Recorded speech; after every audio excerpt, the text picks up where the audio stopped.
প্রিয় শিক্ষার্থী, আসসালামু আলাইকুম। আজকের এই ক্লাসে আমি তোমাদের সাথে তোমাদের ইংরাজি বইয়ের পেজ 33 নিয়ে আলোচনা করব। অর্থাৎ 33 নম্বর পেজে এখানে যে টেবিলটা রয়েছে মানে ম্যাচিং অ্যাক্টিভিটি, সেইটা নিয়ে ইনশাল্লাহ আলোচনা করব। দেখো, এখানে রয়েছে কলাম এ, অর্থাৎ এই পাশে কিছু ওয়ার্ড বা শব্দ রয়েছে এবং এখানে কলাম বিতে রয়েছে মিনিং, মানে এই ওয়ার্ড বা শব্দের অর্থ। যেমন প্রথমে কি আছে, ক্রেসার। ক্রেসার মানে কি? প্রাণী বা জীব। এইটার সাথে কোনটা হবে সেইটাই তোমাদের খুঁজে খুঁজে পাশে লিখতে হবে। তো এইটা তোমরা কয়েকভাবে করতে পারো। যেমন এখানে তোমরা এভাবে করতে পারো, এখানে 1 নম্বর দিয়ে যেমন এইটার সাথে, এই যে ক্রেসার, এইটার সাথে হবে এই যে any living thing specially an animal, এইটা হবে। তো এখানে 1 নম্বর দিয়ে তোমরা এখানে 1 নম্বর দিতে পারো, তাহলে কিন্তু অ্যান্সারটা বোঝা যাবে যে তোমরা বুঝতে পেরেছো এইটার সাথে এইটা হবে। অথবা তোমরা কি করতে পারো, এভাবে নাম্বার না দিয়ে তোমরা যেটা করবে সেটা একটু দেখাই। এই যে এখান থেকে একেবারে পেন্সিল বা কলম দিয়ে টেনে এইভাবে তোমরা অ্যারো চিহ্ন দিতে পারো, তাতেও কিন্তু অ্যান্সারটা বোঝা যাবে। ঠিক আছে, তোমাদের যেভাবে ইচ্ছা তোমরা সেভাবে করতে পারো। এখন আমি জাস্ট তোমাদের জন্য আমি এটা বাংলা অর্থ সহ এখানে সুন্দর করে লিখেছি, তোমাদেরকে আমি এটা সুন্দর করে বোঝানোর চেষ্টা করব। সুতরাং ভিডিওটি শুরু করার পূর্বে তোমাদের কাছে অনুরোধ থাকবে, তোমরা যারা এখনও আমাদের এই চ্যানেলটি সাবস্ক্রাইব করোনি, please subscribe my channel and stay connected. এবং তুমি যদি অলরেডি সাবস্ক্রাইব করে থাকো, তোমাকে অসংখ্য ধন্যবাদ। দেখো, প্রথমে রয়েছে কি, ক্রেসার। ক্রেসার মানে কি? প্রাণী। সেটা আমি এখানে লিখেছি, প্রাণী বা জীব। এইটার সাথে হবে any living thing specially an animal, এই যে এইটা এইটা, ঠিক আছে, ক্রেসারের সাথে হবে এইটা। তারপরে দেখো রয়েছে পাফড। পাফড মানে ফোলানো, হু দিয়ে ফোলানো।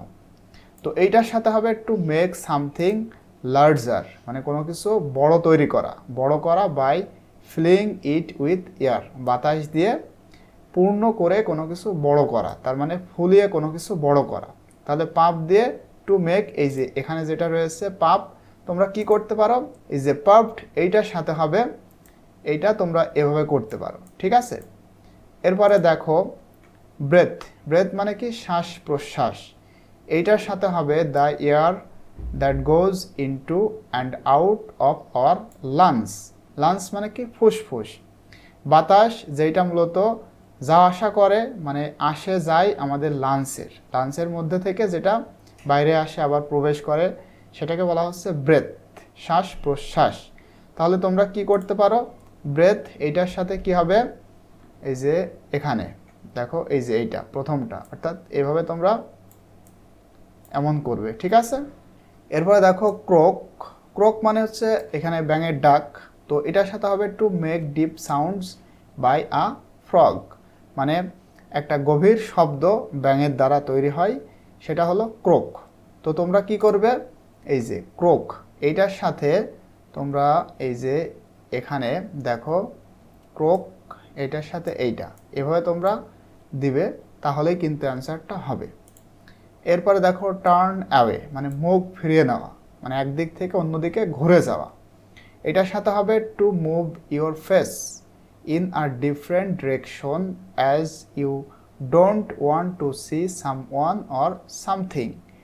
টু মুভ ইউর ফেস, তোমার মুখ ফিরিয়ে নেওয়া, ইন আ ডিফারেন্ট ডিরেকশন, ভিন্ন কোনো দিকে, অ্যাজ কারণ, ইউ ডোন্ট ওয়ান্ট, তুমি চাও না, to see someone or something, কাউকে অথবা কোনো কিছু দেখতে চাও না, এই কারণে তুমি তোমার মুখটা ফিরিয়ে নিচ্ছ, এই জন্য এটাকে বলা হচ্ছে টার্ন অ্যাওয়ে, মানে ফিরিয়ে নেওয়া। তো তোমরা কি করবে বলো তো, এই টার্ন অ্যাওয়ে এইটা দিয়ে এইটার সাথে হবে এইটা, এভাবে তোমরা দিবে, তাহলে খুব সুন্দর লাগবে। এরপরে দেখো ফিউরিয়াস, মানে ক্ষিপ্ত বা রাগান্বিত, তাহলে হবে এক্সট্রিমলি অ্যাংরি, মানে মানে অত্যন্ত রাগান্বিত। তাহলে তোমরা কি করবে, ফিউরিয়াসের সাথে এক্সট্রিমলি অ্যাংরি। অবশ্যই তোমরা তোমাদের টিচারের কাছে জিজ্ঞাসা করবে যে তোমরা এটা কিভাবে লিখবে, এটা কি খাতার উপরে লিখবে নাকি এভাবে করবে। তোমাদের টিচাররা যেভাবে করতে বলে তোমরা কাজটা ঠিক সেভাবেই করবে।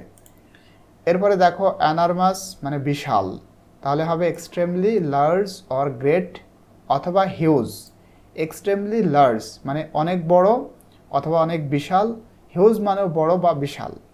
তাহলে তোমরা কি করবে, এইটার সাথে এই যে এখানে যেটা রয়েছে এইটা, অর্থাৎ এভাবে তোমরা দিবে। এরপরে ফাইনালি যেটা রয়েছে বাস্ট। বাস্ট মানে কী হয় বলো তো, এই যে এইটা, টু ব্রেক ওপেন সাডেনলি, মানে হঠাৎ করে ফেটে যাওয়া, এটা হলো বাস্ট। তো বাস্ট মানে এই যে এখানে দেখো বিস্ফোরণ বা ফেটে যাওয়া। তো আশা করতেছি তোমরা সকলে এটা বুঝতে পেরেছো। আজকের ভিডিওটি এই পর্যন্তই। ইনশাল্লাহ পরবর্তীতে তোমাদের সাথে আমি 4.4 নিয়ে আলোচনা করব। টিল দেন, আল্লাহ হাফেজ।